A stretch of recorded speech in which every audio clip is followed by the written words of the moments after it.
আবু,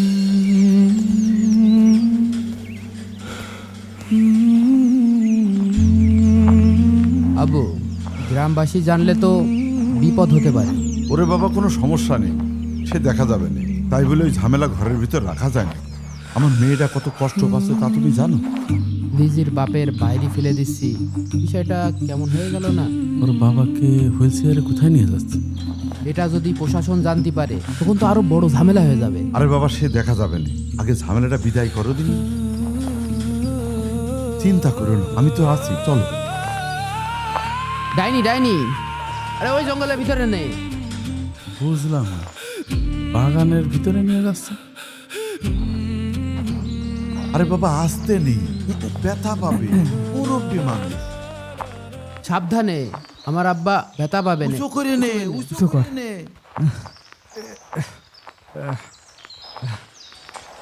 পিছে পিছে যেয়ে দেখ কি করে। ওর বাবাকে এভাবে জঙ্গলে নিয়ে যাচ্ছে।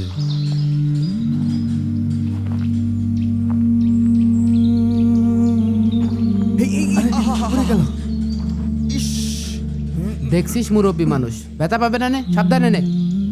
আমার তো ভাব ভালো মনে হচ্ছে না।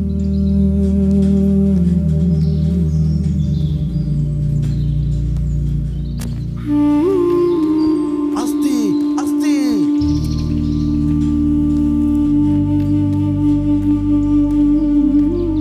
হ্যাঁ হ্যাঁ, এখানেই রাখ, এখানেই রাখ।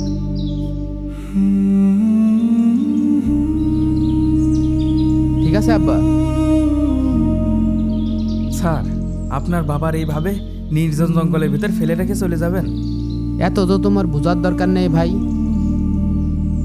ওর বাপকে কুড়ে ঘরে শোয়া রেখে কি বলা বলি করছে রে?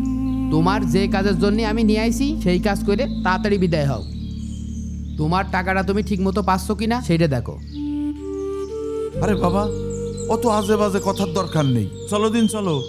বিয়াই, তাহলে থাকো, তাহলে থাকো, আর নিরিবিলি শান্তিতে থাকো, আসপানে। হ্যাঁ ঠিক আছে, থাকো।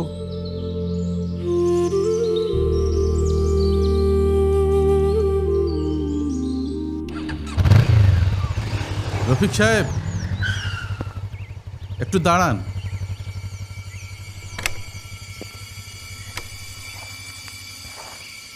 জি? 3 দিন হলো আপনার বাবাকে মসজিদে দেখছি না, নামাজেও আসছে না। উনি কি অসুস্থ? না, উনি তো অসুস্থ না। আব্বু তো আর এখন আর আমাদের সাথে থাকেন না। আপনাদের সাথে থাকে না, কোথায় গেছে? এই রে, কি বলবো এখন। বাসার পিছনে একটা জঙ্গল আছে, একটা কুড়ে ঘর আছে, ওখানে রেখে আসছি। আপনি আপনার আব্বাকে জঙ্গলে ফেলে আসলেন? ফেলে আসছি কথাটা শুনতে কেমন শোনা যায় না? ওখানে রেখে আসছি, মাঝে মাঝে খাবার দাবার ঠিকঠাক দিয়ে আসি। কিন্তু কেন? উনি তো আপনার বাবা। কারণ জানতে চান? কারণ হচ্ছে উনি ঠিকভাবে কথা বলতে পারে না, বোবা। সারা দিন ঘরের ভিতরে বসে থাকে, খায় দায় আর ঘুমায়, কোনো কাজ করে না। আমার ওয়াইফ দিন রাত বকাবকি করে, বাচ্চারা বিরক্ত হয়। পরিবারের একটা বোঝা, এই জন্য ফেলে রেখে আসছি। ও আচ্ছা, আপনার বাবা কথা বলতে পারে না, বোবা বিধায় ওনাকে জঙ্গলে ফেলে আসলেন? হ্যাঁ, রেখে আসছি। এবার তো জানলেন, এবার তো যেতে দেবেন। না, যেতে দেব না।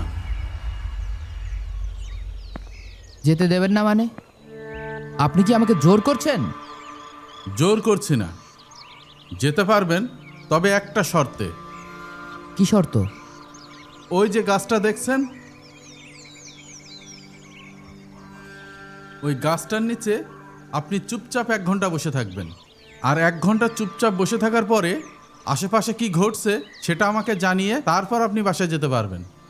ওই গাছের নিচে আমি 1 ঘন্টা বসে থাকবো? আপনার কি আমার দিকে ছেলে পেলে মনে হয়? আপনি কি ফাজলামো করছেন? শোনেন, আপনি রেগে যাচ্ছেন, মাথা ঠান্ডা করেন। আপনি যদি শান্তিতে বাসায় যেতে চান তাহলে যান, এখনই চুপচাপ যেয়ে বসুন।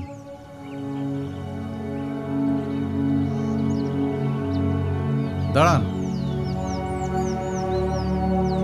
বাইকে নয়, হেঁটে যেতে হবে। এই লোকটা আমাকে পাগল বানায় ফেলবে।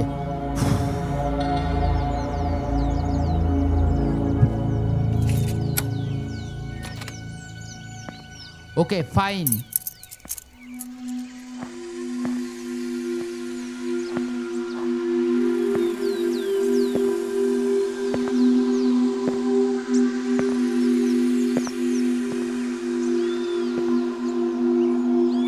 এখানে ঠিক আছে? হ্যাঁ হ্যাঁ, ওই জায়গায় দাঁড়ান। আচ্ছা আচ্ছা।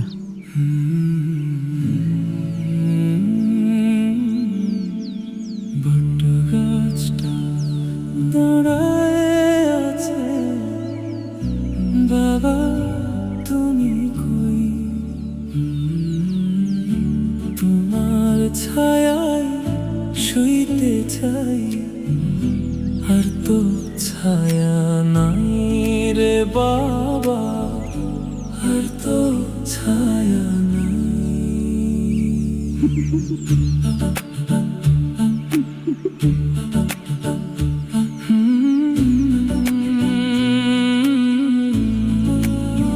পাখিরা ডাকে ডালে ডালে, বুড়ো মানুষ ঘুমায় ছায়ায়, সবাই পায় বটের ছায়া, আমি হারাইছি আমার বাবাই। গাছের শিকড় মাটি ধরে বাবা ধরছিল আমার হাত, আজ গাছটায় আছে শিকড়ে, বাবা নাই রে কোনো কাছে। বট গাছটা দাঁড়ায় এই ছেলেগুলো, এই যা আনতে যা। বাবা তুমি কই? তোমার ছায়ায় শুইতে চাই, আর তো ছায়া নাই রে বাবা, আর তো ছায়া নাই। যাক, এখনো পর্যন্ত রফিক সাহেব যখন বসে আছে তাহলে কাজ হবে। গরম পড়ছে আজকে, যাই একটু ওই গাছের নিচে যেয়ে বসি গে। আল্লাহ, এ কি গরম! আরে মেন্টাল নাকি? বলা নেই কয়া নেই, গাছের গোড়ায় এসে শুয়ে পড়েছে। টুপিট কোথাকার, ভুলা গেলাম সব কিছু রে। পাগল নাকি? কোনো কমন সেন্স নেই। বটগাছ তো কাউকে ছাড়ে না, ঝড়েও দাঁড়ায় থাকে, আমি বাবারে ছাড়ি দিলাম, সেই আমি কেমন ছেলে রে। বটগাছটা দাঁড়ায় আছে, বাবা তুমি কই?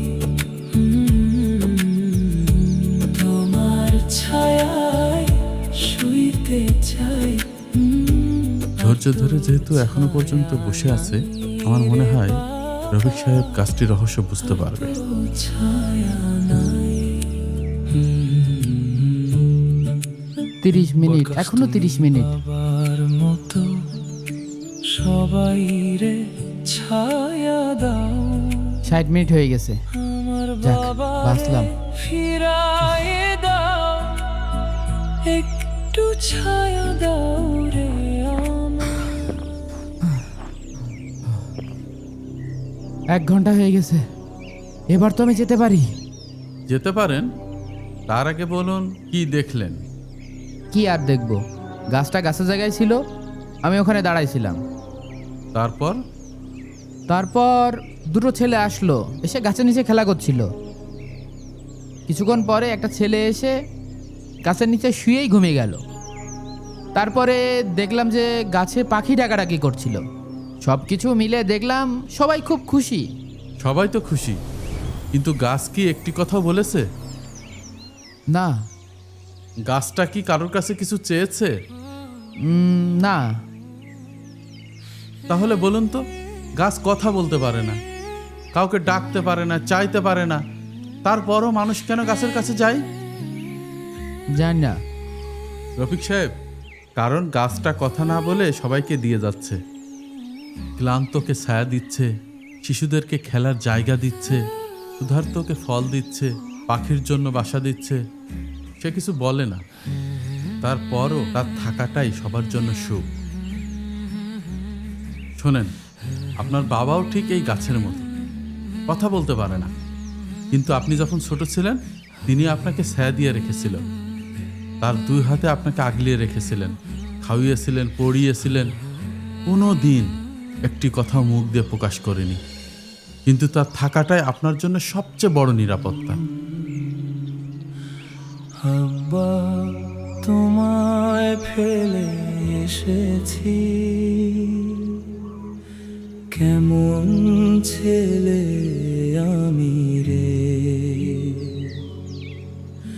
যে গাছ ছায়া দিল সারা জীবন, সেই গাছকে কাটলাম আমি রে। কথা বলতে পারো না তবু চোখ বলে ফিরে আয় আমি।